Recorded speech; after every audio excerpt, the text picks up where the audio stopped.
Rahman film explain presenting wrong turn part 3। Movie की start में college student को दिखाया जाता है और ये सब बड़े ही मजे में वेस्ट वर्जीनिया में रिवर राफ्टिंग कर रहे थे। ये चारों स्टूडेंट उसी जगह पर कैंपिंग भी कर रहे थे। तभी एलेक्स को पता चलता है कि वहाँ पर ट्री नहीं है, इसीलिए वो उसे ढूंढने जाती है। और यहाँ पर सोफी और ब्रैंड अकेले होते हैं कि तभी वहाँ पर थ्री फिंगर आकर अपनी तीर से उन पर वार करता है, जो सीधा जाकर आर पार हो जाता है। अभी ये दोनों इस सिचुएशन को सही से समझ भी नहीं पाए होते कि तभी वो एक और तीर से सोफी के आंख में मार कर उसकी आंख को बाहर कर देता है और वहीं पर सोफी की डेथ हो जाती है। लेकिन ब्रैंड बौखलाते हुए वहाँ से भाग जाता है। इतने देर में एलेक्स भी वहाँ पर आ जाती है। वो देखती है कि थ्री फिंगर सोफी की आंख निकाल कर काफी अजीब तरह से खा रहा होता है। उसे देखकर एलेक्स वहीं पर छिप जाती है। इतने ही देर में ट्रे भी कुछ लकड़ियाँ लेकर वहाँ पर पहुँचता है, लेकिन थ्री फिंगर उसे देख लेता है और उसके ऊपर भी अटैक कर देता है। मगर वो किसी तरह अपनी जान बचाकर जंगल की तरफ भागने लगता है, लेकिन थ्री फिंगर उसे भी पकड़ लेता है और उसे भी काफी दर्दनाक तरीके से मार देता है। और ब्रैंड भी एक न्यूटेंस के ट्रैप में फंसकर उनका शिकार बन जाता है और उनकी टीम यानी उनके फ्रेंड में अब सिर्फ एलेक्स ही थी जो जिंदा बच गई थी। यहाँ से सीन शिफ्ट होता है। इसके बाद वेस्ट वर्जीनिया के जेल को दिखाया जाता है, जहाँ उस जेल में कुछ कैदियों को निकाल कर दूसरी जगह पर ट्रांसफर करना था और इसकी जिम्मेदारी 3 पुलिस ऑफिसर को दी गई होती है। और वो ट्रांसफर होने वाले कैदी 5 थे, जिनमें से ये होता है जेविस, जो माफिया ऑर्गेनाइजेशन का हेड था। और यह सब कुछ उसी के लिए हो रहा था। इन सभी का ट्रांसफर 2 हफ्ते बाद होने वाला था, लेकिन पुलिस वालों को पता चलता है कि जेविस के आदमी रास्ते में ही बस को हाईजैक कर सकते हैं और वो जेविस को छुड़ा कर ले जाएंगे। यही वजह होती है कि उन्होंने इमरजेंसी ट्रांसफर प्लान किया, साथ में अपना रूट भी चेंज कर दिया। और उनका जो रूट था वो काफी खतरनाक था। ये वही रूट था। सभी कैदियों को बस में बैठाकर अपने डेस्टिनेशन की तरफ जाने लगते हैं। रास्ते में वे सभी एक पुलिस स्टेशन पर रुक जाते हैं और वहाँ पर उन्हें सिर्फ कार्ल और डिप्यूटी लेन मिलते हैं। और वहीं पर हमें थ्री डोज को भी दिखाया जाता है, जो ये थ्री फिंगर का नेफ्यू है। और ये वही होता है जो इस कहानी के पिछले पार्ट में लास्ट सीन में एक छोटा बच्चा था जिसे थ्री फिंगर पाल रहा था। और वो अभी भी इतना बड़ा नहीं हुआ था, लेकिन फिर भी वो इंसान को पकड़ने के लिए ट्रैप सेटअप कर रहा होता है कि तभी वो खुद उस ट्रैप में फंस जाता है। तब थ्री फिंगर आकर उसकी हेल्प करता है, जिसके बाद दोनों अपने ट्रैप को पूरी तरह से सेट करके वहां से निकल लेते हैं। दूसरी तरफ वो सभी पुलिस स्टेशन पर रेस्ट करने के बाद अपनी मंजिल पर चल पड़ते हैं। वो मेन रोड पर आते ही एक ट्रक इनका पीछा करने लग जाता है और वो कोई और नहीं बल्कि थ्री फिंगर ही था। वो सबसे पहले ट्रक के टायर में कटीली तार को फंसाकर उसे पंचर कर देता है, जिससे वो बस अपनी कंट्रोल खोकर रोड से नीचे गिरकर पलट जाती है। थ्री फिंगर अपनी गाड़ी को रोककर उन्हें देखने के लिए तो जाता है, लेकिन उस समय वो उन पर हमला नहीं करता। यहाँ नीचे पुलिस ऑफिसर सभी कैदियों को बाहर निकालता है और इसी का फायदा उठाकर जेविस उससे उसके गन को छीन लेता है कि तभी पीछे दूसरा पुलिस, जिसका नाम पिस्लो था, वो आकर जेविस पर गन पॉइंट कर देता है। इससे पहले कि वो कुछ कर पाता, एक चाकू सीधा आकर उसके गले में घुस जाता है और उसकी मौत हो जाती है। यहाँ पर अब सभी कैदी समझने लगते हैं कि ये सब जेविस के ही आदमी हैं जो यह सब कर रहे हैं कि तभी इन पर भी तीरों से वार होना शुरू हो जाती है, जिससे अब वो समझ जाते हैं कि ये जेविस के आदमी तो नहीं कर सकते। जेविस नेक नाम के पुलिस वाले से कहता है कि वे सबके हथकड़ियों को खोल दे, वरना वो उसके ही गन से उसे उड़ा देगा। लेकिन नेक उसे जवाब देता है कि चाबी तो बस के अंदर रह गया है और बस में पूरी तरह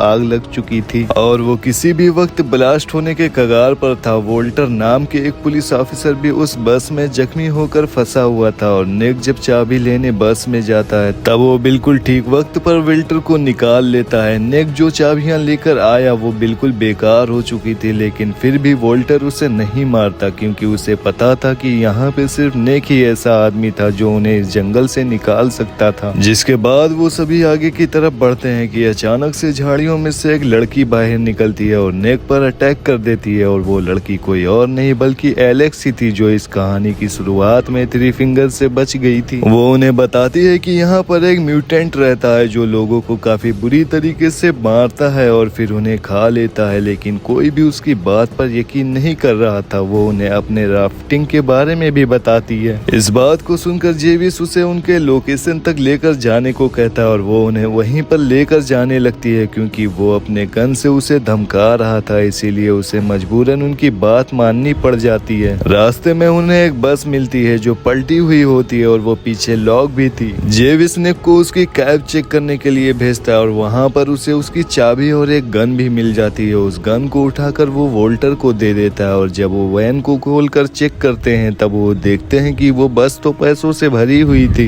इतने सारे पैसे को देखने के बाद वो सभी के सभी हैरान हो जाते हैं और जेविस उन्हें अपने साथ दो दो बैग उठाकर वहाँ से चलने के लिए कहता है और सभी लोग दो दो बैग उठा लेते हैं। लेकिन वोल्टर जख्मी था, वो बैग उठा नहीं सकता था, जिस पर जेविस उसे जबरदस्ती बैग उठाने के लिए कहता है। लेकिन मौका देखकर वोल्टर जेविस को शूट करने लगता है, लेकिन बदकिस्मती से उसमें गोलियां ही नहीं थी। इस बात के लिए जेविस जरा सा भी देर नहीं करता और वो सीधा उसके सर में गोली मारकर उससे मौत की नींद सुला देता है। और यह सब कुछ निक देख रहा था और वो भी कुछ नहीं कर सकता था क्योंकि वो मजबूर था। क्या ये लोग यहाँ से बचकर निकल पाएंगे, जानेंगे पार्ट 2 में।